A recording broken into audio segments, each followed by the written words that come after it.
우리 고린도후서 11장 1절부터 15절 내용인데요. 1절 먼저 읽고 시작하도록 하겠습니다. 1절 같이 읽겠습니다. 시작. 원하건대 너희는 나의 좀 어리석은 것을 용납하라. 청하건대 나를 용납하라. 자, 어제 본문에서는 바울이 참된 자랑에 대해서 말하는 것을 우리가 보았습니다. 어떤 내용이었습니까? 그것은 하나님의 성품과 하나님의 행하심에 대해서 자랑하는 것이라고 했죠. 공의의 말씀대로 사랑과 정의를 행하시는 하나님에 대해서 막 자랑하는 것이 참된 자랑이었죠. 막 자랑하다가 자기도 이런 성품, 이런 행동을 가지게 되어서 정말 말씀대로 사랑과 정의를 행하게 되고요. 이 모습을, 이런 자랑을 눈으로 그 사람을 통하여서 보고 그 사람을 통하여서 하나님에 대해서 들은 사람들도 공의의 말씀대로 정의와 사랑을 행하는 사람이 되는 것, 이것이 참된 자랑이라고 말씀드렸습니다. 또 어제 본문에서 참된 자랑을 하기 위해서 주의해야 될 것도 바울이 이야기했죠. 분수 이상으로 자랑하지 않고 한계의 범위를 지키는 것이라고 했습니다. 그러니까 하나님이 맡기지 않은 일은 아예 벌리지 않는 것이고요. 또 남의 수고로 자기 자랑을 삼거나 남이 이루어놓은 사역을 가지고 도덕질해서 자기 사역을 확장하지 않고요. 주께서 나한테 주신 동산에 내가 씨 뿌리고 땀 흘리고 내 모든 삶을 쏟아붓다가 그것이 내실 있게 자람으로 말미암아 자연스럽게 그것이 땅끝까지 확장되어지고 모든 착한 일을 넘치게 하게 되고 그 결과 주께 드릴 열매를 가득 안고 영광의 주님 앞에 서게 되는 것, 이게 참된 자랑이다라고 바울이 이야기했고요. 실제 바울은 그런 참된 자랑의 삶을 살았죠. 하나님은 이런 바울을 지금도 우리에게까지 자랑하고 계시고요. 그에게 영원히 없어지지 않을 칭찬과 명성을 얻게 해 주셨습니다. 그런데 어제 참된 바울의 자랑을 보면서 저도 바울과 같은 자랑으로 참된 자랑하고 싶다. 그리고 우리 다음 세대 교회가 그런 자랑하는 교회가 되었으면 좋겠다. 그런 소원이 많이 생기게 되었습니다. GT 565호가 어제 이제 나와가지고 이제 그 창고에 이제 넣는 일이 있었는데요. 사실 지금 GT 나온 이게 사역을 한 지 횟수로 33년이거든요. 33년 동안 성경 전권을 쓰고 이제 마지막으로 잠언 한 권 남았는데 그것은 GT의 틀에 넣기에는 내용이 너무 많아가지고 올해 아마 이제 3권으로 나누어서 이제 나오면 성경 전권이 써지는데, 생각해 보면 이 사역에 성경 전권을 다 하루 진짜 최소한 7시간 이상 들여서 전권 내용을 성경을 다 썼다는 것도, 또 33년 동안 GT는 뭐 이사회도 없고요, 큰 후원자 그룹도 없고요, 한데 인쇄를 해서 계속 나올 수 있었다는 것, 진짜 아무리 생각해봐도 기적이고요, 은혜입니다. 근데 한 가지 GT 사역에 대해서 그냥 이게 진짜 기적이다, 은혜다 이렇게만 이야기할 수 없고, 이게 지금까지 이 사역을 할 수 있었던 것에 굉장히 중요한 하나님의 축복이 다음 세대 교회의 존재라는 사실을 알게 됩니다. 솔직히 말하면 책은요, 이상한 책도요, 어떻게든지 돈 만들어 가지고 나올 수 있습니다. 근데 문제는 내용이잖아요. 근데 이게 33년 동안 내용이 계속 끊임없이 나올 수 있다는 게요, 생각해 보면 하나님께서 다음 세대 교회라는 이 말씀의 터전을 허락하지 않았으면 제가 끊임없이 이런 말씀 사역을 할 수 있었을까 생각하죠. 그건 진짜 이 돈보다 훨씬 더 어려운 게 내용인데요. 다음 세대 교회가 있었기 때문에 이 책이 계속 나올 수 있었다는 것 알게 됩니다. 그런데 과거에 GT가 사실은 힘이 굉장히 있는 때가 있었습니다. 한국 뭐 출판계에서도 뭐 제일 잘 나가는 출판사다, 혹은 직원들 처우 제일 잘해주는 출판사다, 이거는 그냥 뭐 정평이 나 있을 정도였죠. 그때는 저한테 뭐 부탁하러 오는 사람도 많았고 뭐 이렇게 부탁하는 사역들도 되게 많았습니다. 근데 그때 생각해 보면 들어보고 좋은 일이면 이것도 받아주고 저것도 도와주고 했습니다. 그러다 보니까 도와주지 않아야 될 일이나 사람에 대해서도요, 좀 뭐랄까요, 그 거절을 못 해가지고 시간도 내고 돈도 빌려주고 돈도 쓰고 하는 경우도 적지 않았습니다. 또 분명히 생각해 보면 하나님께서 말씀의 터전으로 주신 다음 세대 교회가 내실 있게 세워지기 전인데 GT 사역의 막 비전에 GT 사역을 확장하고자 하는 마음 때문에 사실 GT 재정으로 외국의 집회도 참 많이도 나가고 이렇게 하기도 했었습니다. 확장하고 싶어 가지고요. 근데 지금 생각해 보니까 그거 진짜 분수의 한계를 넘는 것이고 이것은 그 하나님 앞에서 건강한 성장이 아니었던 것을 깨닫게 됩니다. 그래서 지금처럼 GT 사역이 많이 약해지게 되었죠. 근데 저는 어제 약함을 자랑하라고 낮은 형제는 높음을 자랑하라고 그랬는데 제가 이런 약함을 도리어 진심으로 자랑하는 마음이 있습니다. 왜냐고 하면 과거에 GT가 잘 나가고 강할 때 그때가 하나님이 일하시기 좋은 시간이 아니라 하나님이 일을 하지 못하도록 가장 큰 걸림이 되는 시간이었음을 깨닫게 되었기 때문이고요. 지금 내가 가장 약한 이것이, 그래서 하나님 앞에서 두 손 들 수밖에 없는 이 모습이 사실은요, 하나님께서 일하기 가장 좋은 시간이고 하나님께서 어쩌면 일하실 수밖에 없게 마음을 뜨겁게 하는 모습이기 때문에 도리어 지금의 모습에 대해서 자랑하고 싶은 생각이 있습니다. 이제 저의 마음은 이렇습니다. 하나님께서 주신 동산인 우리 다음 세대 교회, 말씀의 터전인 다음 세대 교회 여러분들과 또 우리 공동체에 주신 약속, 다음 세대라는 이 약속에 집중하겠습니다. 이것이 자라서 무성하여서 결실하게 되어서 하나님께서 또 모든 은혜를 넘치게 하시고 모든 일에 모든 것이 넉넉하게 하셔서 모든 착한 일을 넘치게 하게 하시는 일 보기를 기대합니다.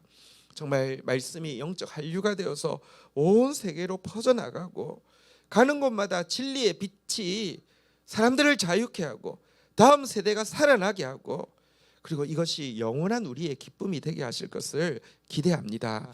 저는 지난 주일날 주셨던 말씀, 이제 모든 은혜가 넘치게 하실 것입니다.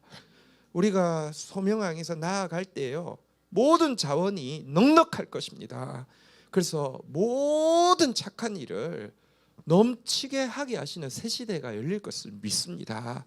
이런 참된 자랑 함께 하게 되기를 주의 이름으로 축원드립니다. 근데 읽은 지금 1절의 내용은 뭐냐고 하면 어제는 참된 자랑에 대해서 이야기했는데 지금 바울이 헛된 자랑을 좀 해야 되겠다라고 이야기하는 내용입니다. 두 번이나 용납하라 용납하라고 하면서 다소 어리석은 말을 하게 되더라도 좀 봐달라고 이야기합니다.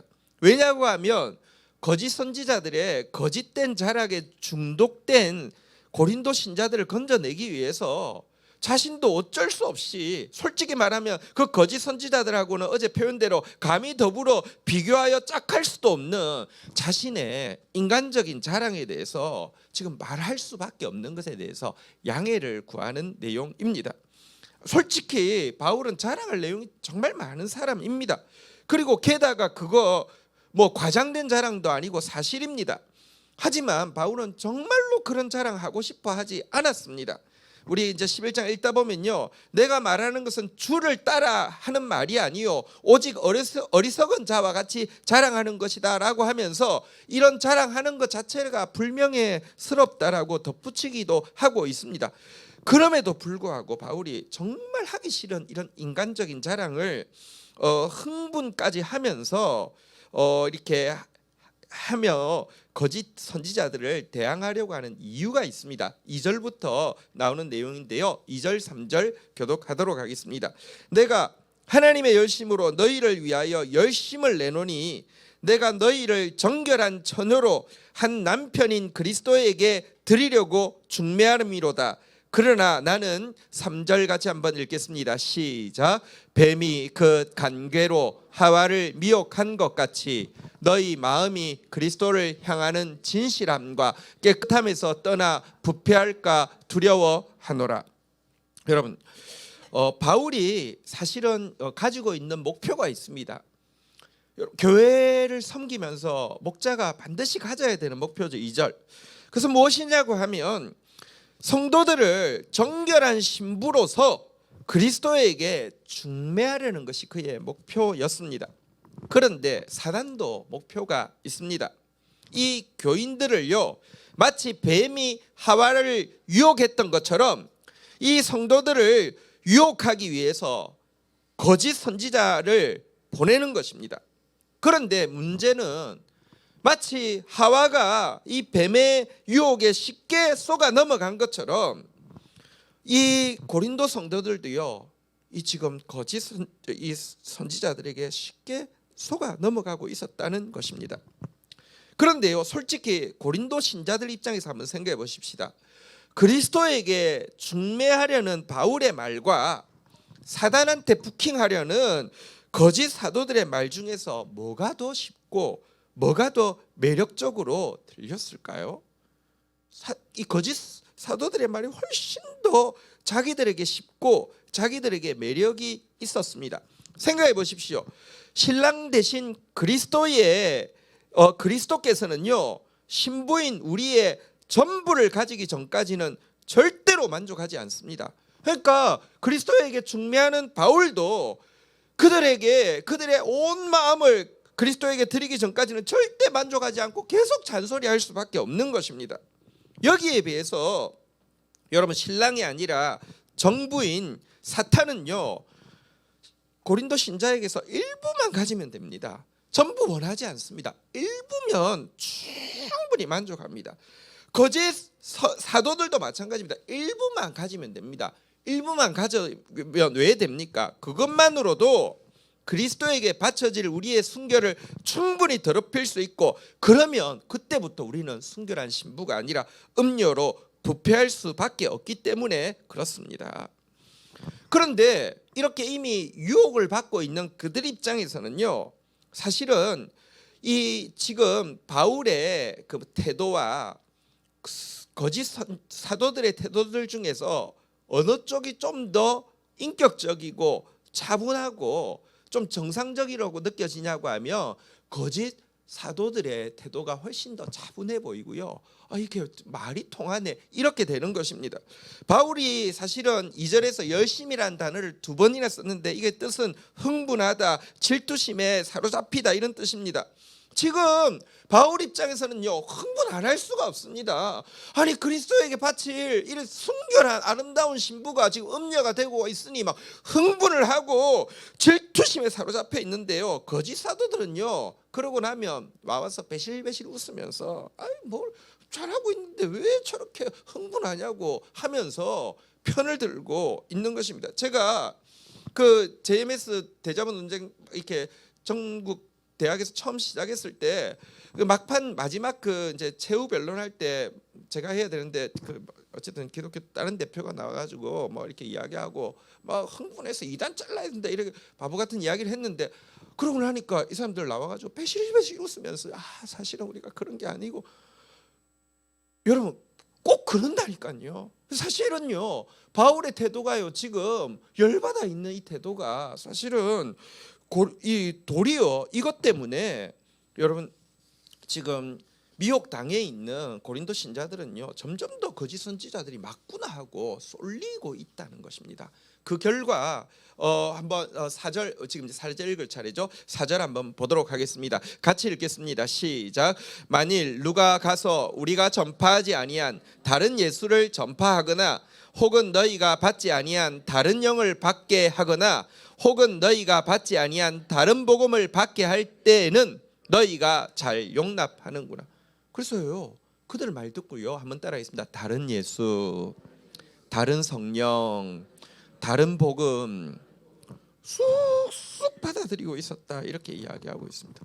근데 여러분, 다른 예수 없습니다. 다른 성령도 없습니다. 다른 복음도 없습니다. 하나밖에 없습니다. 다른 예수가 뭘까요? 여러분 요즘 그 나는 신이다 이거 보면 그 정명석이가 이렇게 하잖아. 아 보이지 않는 하나님 어디 있냐고 하는데 하나님 어디서 찾아 나봐 이러잖아요, 그죠? 근데 이게요 얼마나 사람들에게 매력적인 말인지 모릅니다. 한번 보십시오. 하나님이 분명히 강림하셨습니다. 영광으로 강림하셨습니다. 형체로 보이진 않지만 음성은 확실히 들었습니다. 이스라엘 백성들이요 두려울 정도로 불 가운데 강림하신 하나님의 음성을 직접 들었다니까요. 그리고는 모세를 불러서 자세한 음성은 우리 들으면 죽을 것 같으니까 대신 듣게 해주세요. 그래서 모세가 십계명 받고 있는 동안에 이스라엘 백성들 뭐 한 줄 아십니까? 금송아지 만들어서는 하나님이다라고 했습니다. 이가 우리를 출애굽시킨 하나님이다 그랬습니다. 눈에 보이는 하나님을 원하는 게 인간의 타락한 본성입니다. 그게 인간의 무지면서 교만입니다. 솔직히 우상은요 자기를 투영한 것입니다. 자기 섬기는 거예요. 다른 예수 왜 정명석이 따르는 줄 압니까? 눈에 보이니까. 그리고 눈에 보인다는 것은요 솔직히 말하면 나도 조금만 하면 이렇게 되는 거예요. 다른 예수 없습니다. 다른 성령 없습니다. 다른 성령의 불, 여러분 성경에 보면 다른 불을 바치다가 여러분 그 아론의 두 아들이 죽은 일이 있죠. 다른 불, 여러분 다른 걸로도 얼마든지 흥분시키고 이걸 성령의 역사로 가장할 수 있습니다. 이단들에 가면요 일단 감정을 막 자극시킵니다. 혹은 또 이성도요. 여러분 글 쓰는 사람이 그런 경험을 해요. 막 글에 완전 몰입해서 글을 쓰다 보면요 이렇게 벽에 손을 딱 대는데 벽에 막 빛이 팍 이런데요. 이 소설가들이 그런 경험을 한대요. 이게 이성도요 완전히 고양시키면 불이 나요. 이단에 가면요 항상 무슨 이성을 자극하고 감정을 자극하고 게다가 다른 영인 진짜 다른 영인 사탄이요 역사를 하죠. 성경에 보면요 거짓 그리스도들과 거짓 선지자들이 일어나 큰 표적과 기사를 보여 할 수만 있으면 택하신 자를 미혹하리라. 이런 모임에 가면요 감정의 불, 이성의 불에다가 사단이 악령이 역사를 하기 때문에 거기 매여 가지고요 그게 성령인 줄 알아요. 그럴 수 있어요. 그런데 이거 아닙니다. 다른 복음이 무엇입니까? 다른 복음은 대표적으로는 율법의 의로 나를 구원할 수 있다는 율법주의, 그리고 나의 어떤 그 신비한 깨달음으로 진리에 대한 깨달음으로 구원을 이룰 수 있다는 영지주의, 이것이 대표적인 다른 복음이죠. 이단은 전부 다 율법주의거나 영지주의입니다. 이게 섞여 몇 대 몇으로 블렌딩 되느냐가 이단의 모양을 다르게 하지 똑같습니다. 그런데 이 다른 복음의 핵심은 뭐냐고 하면요 십자가가 없어도 된다는 거예요. 자기가 죽지 않고도 자기 공로로 뭔가를 율법을 이루든지 자기가 공부를 많이 해가지고 이렇게 계시록을 깨닫고 나면 자기는 구원에 이를 수 있다는 것입니다. 기독교는 다른 복음 없습니다. 십자가에서 내가 죽지 않고는, 내가 근데 죽을 수 없는데 예수님이 대신 죽어주시고는 내 죽음으로 인정해 주시는 그 은혜를 받아들이지 않고는, 그 앞에서 내 자아가 죽지 않고는 구원이 없다라고 이야기하는데, 지금도 끊임없이 다른 복음, 죽지만 않으면 뭐든지 하려고 해요 인간은요. 그러니까 이단이 얼마나 자극적인지 몰라요. 다른 불, 다른 예수로 하는데 이거 쑥 받아들이고 있었다는 것입니다. 그리고 이렇게 다른 예수, 다른 성령, 다른 복음을 용납하고 영적 간음에 빠지게 되는 출발이 뭐냐? 거짓 사도들의 헛된 자랑에 분별력을 잃었기 때문입니다. 아니 우리 신랑은요 뭐 드라마에 보면 무슨 재벌 이제 상속자 아들인데 이렇게 막 그냥 편의점에서 알바하고 이렇게 돼 있는데 제비가 하나 나타나가지고 엄청 막 자기를 막 대단한 존재로 막 꾸미며 중간에 이 자매가 헷갈려가지고 뭐 이런 거하고 지금 비슷하게 그런 상황에 있기 때문에 바울이 지금 어리석은 지금 자랑을 하게 된다는 것입니다. 자, 5절부터 이제 본격적으로 이렇게 이제 이 자기를 변호하면서 딱 그들 수준에서 자기를 지금 자랑할 수밖에 없는 상황이 나옵니다. 5절, 6절 먼저 한번 보도록 하겠습니다.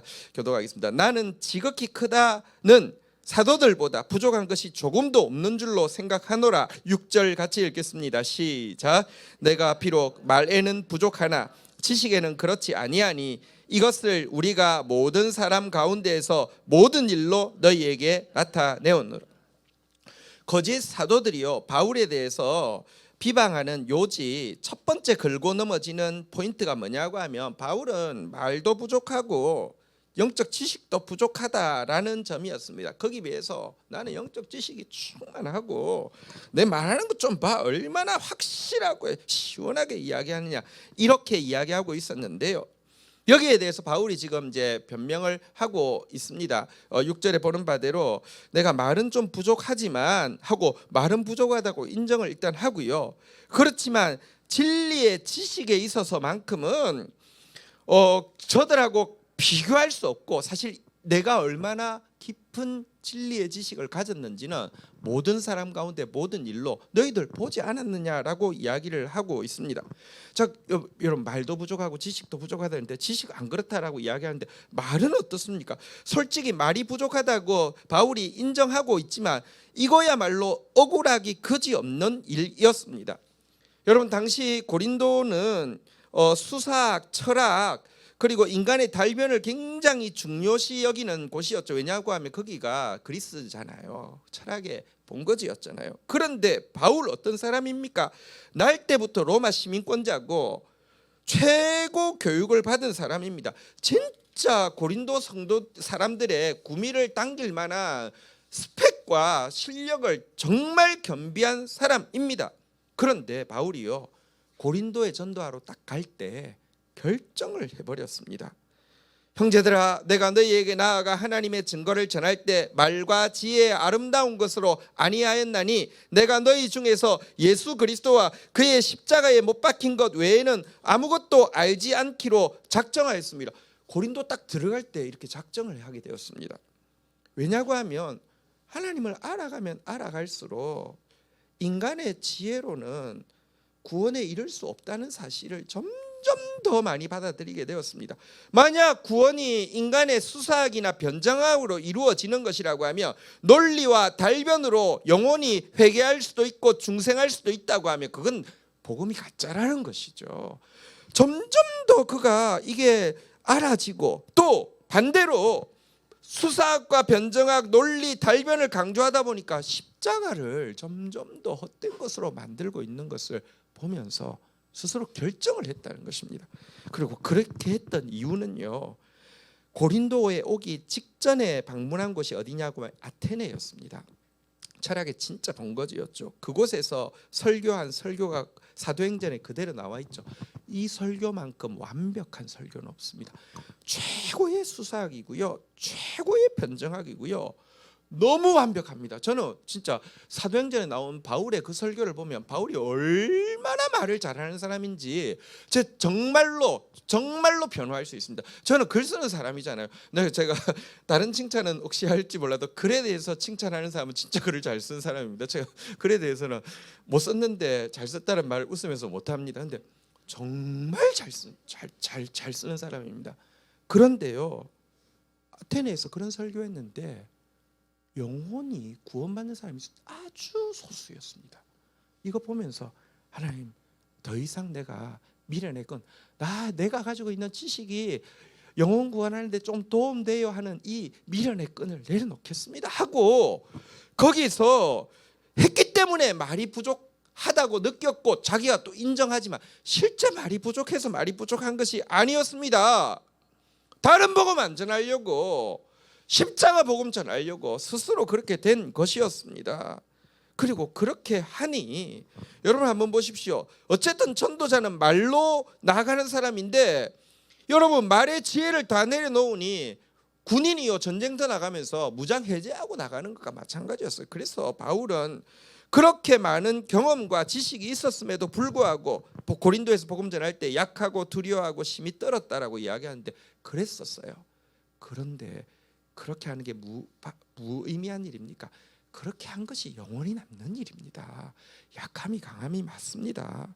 사실요, 하나님의 일을 인간적인 지혜와 수완으로 하게 되면요, 약함은 없어지고 대신에 자신감과 자기 만족이 생기고, 그러고 나서 결과가 나오면 자기 영광으로 취하게 되는 것뿐이지 하나도 열매 아닙니다.